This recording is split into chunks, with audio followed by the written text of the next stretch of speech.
আসসালামু আলাইকুম। ড্রিম কিচেনে স্বাগতম। আজকে আমি বানাবো ড্রাগনের পুডিং। এই ড্রাগন দেখতে এত সুন্দর আর এত সুন্দর স্বাদ, সবাই পছন্দ করে, ছোট বড় বুড়ো সবাই পছন্দ করে। তো এইটা আমরা এমনিও খাই, আবার এখন কেটে এটা দিয়ে ড্রাগনের পুডিং বানাবো। এত সুন্দর জিনিস বানাবো আজকে, সবারই পছন্দ হবে, ছোট বড় সবাই খাবে, দেখলেই মন ডাকাবে যে খাবে। তাই এখন ড্রাগনটা কাটিয়ে নিয়ে ছোট ছোট পিস করে একটা বাটিতে নিয়ে ওই ড্রাগনটা হাত দিয়ে সুন্দর করে সেটকে নেব। ব্লেন্ডারে দেব না, এমনি হাত দিয়ে সেটকে নিলে সুন্দর করে নরম হয়ে যাবে না, তা খালি খালি ব্লেন্ডারে দিতে যাবো ড্রাগনটা ভালো করে বাটিতে নিয়ে সেটকে নেব। একটু যদি আস্তে আস্তে থাকে, ভাঙাচুরো থাকে, সমস্যা নেই, ও গালে বদলে আরও ভালো লাগে। ড্রাগন ফলটা আসলে একটা ভালো জিনিস। দুইটা ড্রাগন ফল আমি এখানে নিয়ে নিয়েছি, সুন্দর করে পিস পিস করে কাটিয়ে তারপরে একটা বাটিতে নিয়ে ভালো করে সেটকিয়ে সুন্দর করে তারপরে জাল দেব, আগার আগার পাউডার দিয়ে সুন্দর করে জাল দেব। ছোট ছোট পিস করে নিয়ে এখন সুন্দর করে সেটকিয়ে একটু নরম করে তরল করে নেব। তরলটা হয়ে গেলেই নিয়ে যে একটু জাল দেব। প্যানটা বসায় প্যানে এলো গুঁড়ো দুধ দিয়ে দিলাম 3 চামচ, 1 চামচ দেওয়া হয়ে গেছে, আর 1 চামচ, 2 চামচ, 3 চামচ দিয়ে সুন্দর করে গুলিয়ে নেব। গুঁড়ো দুধটা বেশি গরম দুধ হলেই দলা পেকে যায়।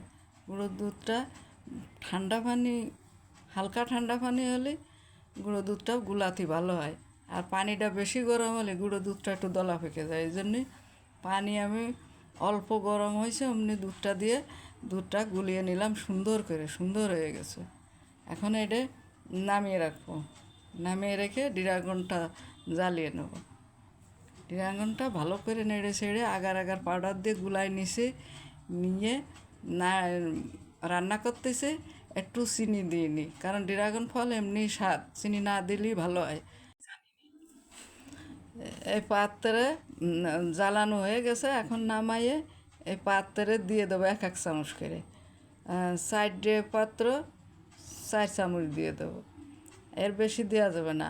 আবার দুধ দিয়ে আবার রান্না করে আনতে হবে, আইনে ওর পার আবার দিতে হবে, এই জন্যই ওটা থাকবে। এখন দুধ দিয়ে আগার আগার পাউডার দিয়ে সুন্দর করে জ্বালিয়ে নেব, আর 1/2 চামচ দেবো চিনি দেবো। চিনি বেশি দেব না, অল্প করে চিনি দিলেই স্বাদটা বেশি হয়। চিনি বেশি মিষ্টি হয়ে গেলে স্বাদ ভালো হয় না। এটা পুডিং তো, ড্রাগন ফলের পুডিং। এখন এটাও হয়ে এসেছে, ওই যে 1 চামচ চিনি দিছি এতে। আর ড্রাগন ফলে আমি কোনো চিনি দিইনি, ড্রাগনটা আগে প্রথমে জ্বালাইছি, ওতে কোনো চিনি দিইনি। এটা চিনি দিয়ে চিনিটা একটু জাল হলে নামিয়ে নেব। দুধটা জ্বালানো হয়ে গেছে, চিনি দিছিলাম বলে একটু জালটা বেশি দিলাম।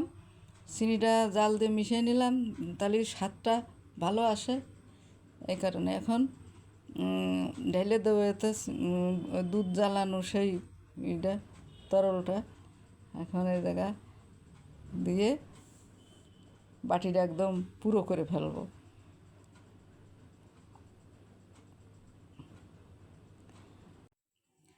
দুধটা অনেকক্ষণ জাল দিছি, চিনি দিছি, হালকা বেশি চিনি দিলে পাতলা হয়ে যায়, এই জন্য হালকা চিনি দেওয়াই ভালো। তা কত সুন্দর হয়েছে, খুব একটা টেস্টি হয়েছে খাবারটা, এত সুন্দর হয়েছে। এরকম খাবার আপনারা বাসায় বানিয়ে খাবেন। একটু ঠান্ডা হলেই এই বাটিগুলো ফ্রিজে রেখে দেবো। রাখতে হবে হলো আধা ঘন্টা রাখলেই হয়ে যায়। তা আমি 1 ঘন্টা মতো রাখছিলাম। আধা ঘন্টা রাখলে এটা শক্ত হয়ে যাবে, বেশি সময় লাগে না, আগার আগার পাউডার দেওয়া তো।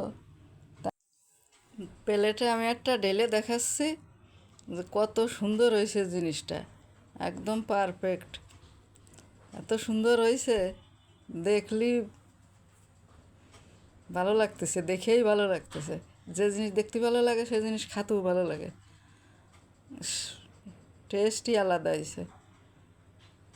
আপনাদের কেটে দেখাচ্ছে কত সুন্দর শক্ত হয়েছে, জমে এত সুন্দর হয়েছে, শক্ত হয়েছে ফাইন। এখন আমার এই রেসিপিটা খুবই সুন্দর হয়েছে, খুবই সুস্বাদু হয়েছে খাবারটা। আপনারা এই সুস্বাদু খাবারটা দেখে যদি ভালো লেগে থাকে সাবস্ক্রাইব, লাইক, কমেন্ট, শেয়ার করে দেবেন। আসসালামু আলাইকুম, আল্লাহ হাফেজ।